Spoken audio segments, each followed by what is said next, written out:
ये कहानी है देवपुर गांव की। देवपुर एक साधारण सा गांव था जहां लोग मेहनत से जीवन चलाते थे। सुबह सूरज निकलते ही खेतों में हल चलने हकते, बैलों की घंटियां सुनाई देती और गलियों में बच्चों की आवाज़ें गूंजने लगती। गांव का जीवन सादा था, लेकिन दिलों में अपनापन था। इसी गांव में रहता था केशव, एक शांत स्वभाव का इंसान जिसे लोग उसकी ईमानदारी और उसके हाथ की मछली करी के लिए जानते थे। केशव बचपन से ही खाना बनाने में रुचि रखता था। उसे खास तौर पर मछली करी बनाना बेहद पसंद था। जब भी वो करी बनाता तो उसके घर से ऐसी खुशबू उठती कि पड़ोसी तक पूछ बैठते। ये उसके लिए सिर्फ खाना नहीं था, बल्कि सेवा का एक तरीका था। रोज़ वो सुबह अंधेरे में उठता, पास के नदी बाजार तक पैदल जाता और खुद अपनी आँखों से ताज़ी मछली चुनता। केशव कभी समझौता नहीं करता था। अगर मछली थोड़ी भी खराब दिखती तो वो उसे हाथ तक नहीं लगाता। चाहे उसे ज़्यादा पैसे क्यों न देने पड़े, वो सिर्फ वही मछली खरीदता जिसे वो अपने परिवार को खिला सके।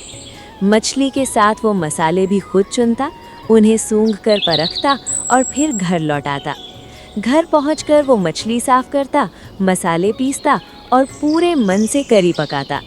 करी बनते समय केशव की रसोई किसी पूजा स्थल जैसी लगती थी। वो जल्दी नहीं करता था, हर चीज़ को समय देता ताकि स्वाद पूरी तरह निखर सके। जब करी तैयार होती तो उसका रंग, उसकी खुशबू और उसकी गाढ़ापन सब कुछ एकदम सही होता। तभी केशव अपना ठेला उठाता और गांव की चौक पर पहुंच जाता।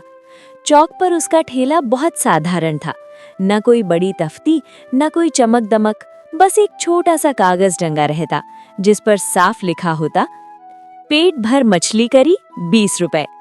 पहले दिन गांव वालों को ये मजाक लगा, लोग हंसने लगे। कोई बोला आजकल 20 रुपए में चाय भी ढंग की नहीं मिलती। लेकिन जब पहली प्लेट किसी ने खाई तो उसकी आंखें खुल गईं। स्वाद ऐसा था कि लोग दोबारा पूछने लगे। हमेशा की तरह उस दिन भी सबसे पहले आए लक्ष्मण काका। लक्ष्मण काका उम्र में बड़े थे और गांव में सम्मानित माने जाते थे। उन्होंने प्लेट ली, एक कौर खारा और फिर केशव की ओर देखकर बोले, बेटा, ये क्या कर रहा है? 20 रुपए में इतना खाना, तुझे घाटा नहीं हो रहा? केशव ने मुस्कुरा कर कहा, काका अभी खाना खाइए, हिसाब बाद में देखेंगे। लक्ष्मण काका बोले, मैंने दुनिया देखी है, मछली सस्ती नहीं आती, मसाले भी महंगे हैं। तू कब तक ऐसे चल पाएगा? केशव शांत रहा। जब तक चल सकेगा। उसने बस इतना कहा।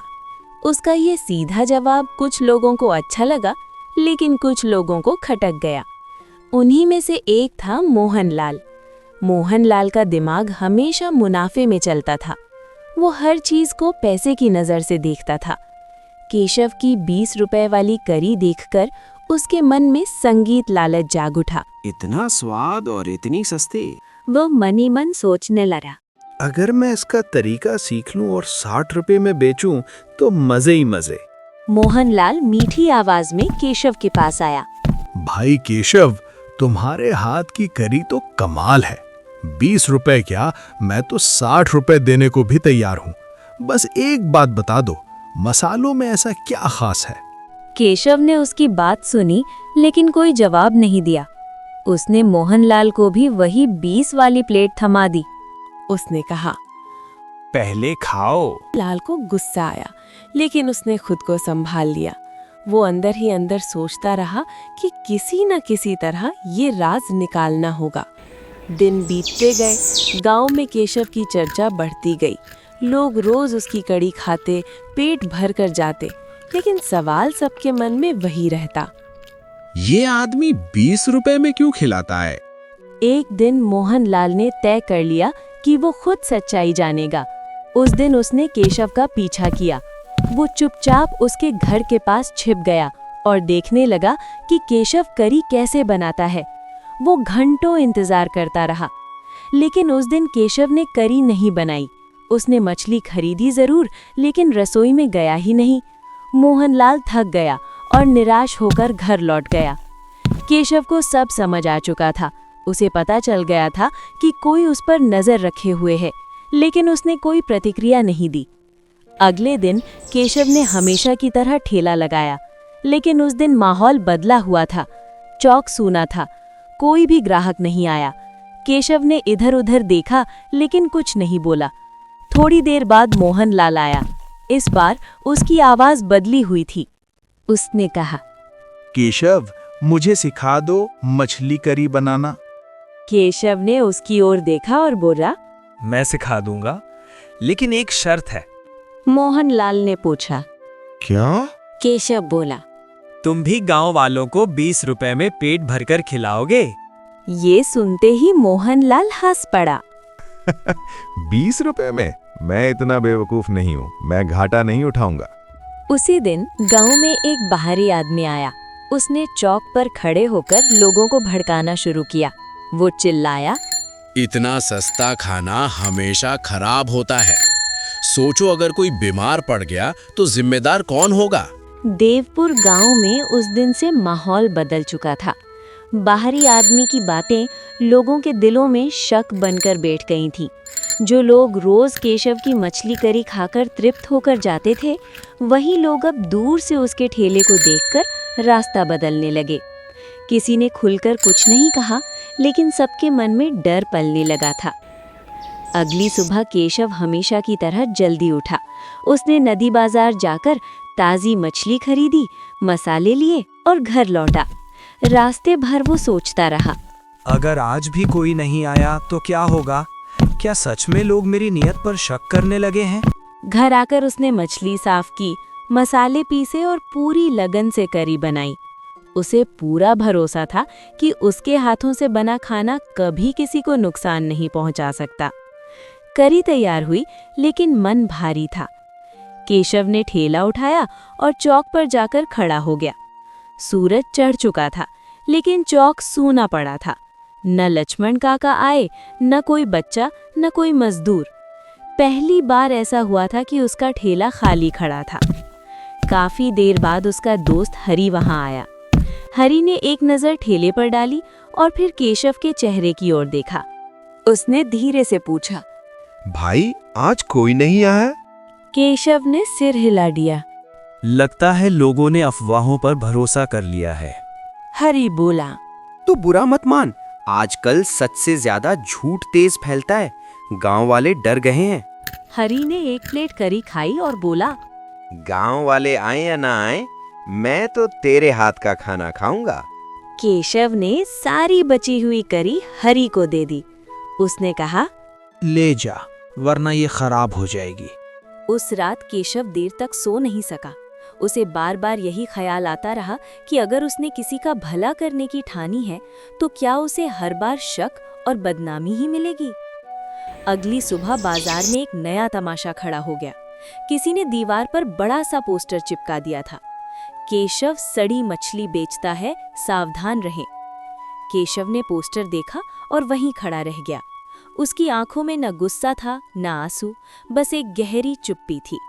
तभी लक्ष्मण काका वहां पहुंचे। काका बोले, बेटा, मुखिया ने आज पंचायत बुलाई है, तुझे वहां आना होगा। शाम को पंचायत बैठी। पूरा गांव इकट्ठा था। मुखिया ने सीधा सवाल किया, केशव, गांव में ये चर्चा है कि तू सस्ती मछली करी बेचकर लोगों को धोखा दे रहा है, सच क्या है? केशव ने सबकी ओर देखा और बोला, अगर मेरी करी खाकर कोई एक भी आदमी बीमार पड़ा हो तो आज ही मुझे सजा दे दीजिए। गांव में सन्नाटा छा गया। मुखिया ने पूछा, फिर तू 20 रुपए में ही क्यों खिलाता है? बाकी लोग 50-60 रुपए लेते हैं। केशव ने गहरी सांस ली और बोला, आज मैं अपना सच बताता हूँ।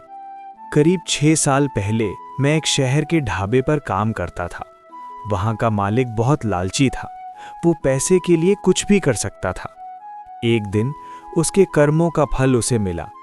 बीमारी और हादसों ने उसका पूरा परिवार उससे छीन लिया। मरने से पहले उसने मुझे बुलाया और कहा, मैंने बहुत पाप किए हैं। मेरी कमाई का एक एक पैसा गरीबों को पेट भर खाना खिलाने में लगाना। उसने अपनी सारी जमा पूंजी मुझे सौंप दी। केशव की आवाज भर्रा ने। उस दिन से मैंने तय कर लिया कि जब तक वो पैसा खत्म नहीं हो जाता मैं किसी न किसी गांव में सस्ते में भरपेट खाना खिलाऊंगा। जहां लोग भरोसा करते हैं मैं वहीं रुकता हूं और जहां शक होता है मैं चुपचाप चला जाता हूं। पंचायत में बैठे लोग एक दूसरे का चेहरा देखने लगे। लक्ष्मण काका की आंखें नम हो गईं। मोहनलाल चुपचाप सिर झुकाकर बैठा रहा। उसे पहली बार अपनी सोच पर शर्म आ रही थी। मुखिया ने कहा, केशव, हमने तुम्हारे साथ नाइंसाफी की। लेकिन केशव मुस्कुराया। नाइंसाफी नहीं, ये दुनिया का नियम है। उस रात केशव ने देवपुर छोड़ने का फैसला कर लिया। अगली सुबह वो अपना ठेला समेटकर दूसरे गांव की ओर चल पड़ा। किसी ने उसे रोका नहीं, लेकिन कई लोगों की आंखों में पछतावा था। केशव आगे बढ़ता गया, एक नए गांव की तलाश में, जहां फिर से किसी भूखे पेट को सुकून मिल सके। केशव चलता रहा। ठेले के पहियों की आवाज़ में उसे भरोसा सुनाई देता था कि कहीं न कहीं लोग फिर से सच्चाई समझेंगे और भूखे पेटों को उसका खाना मिलेगा।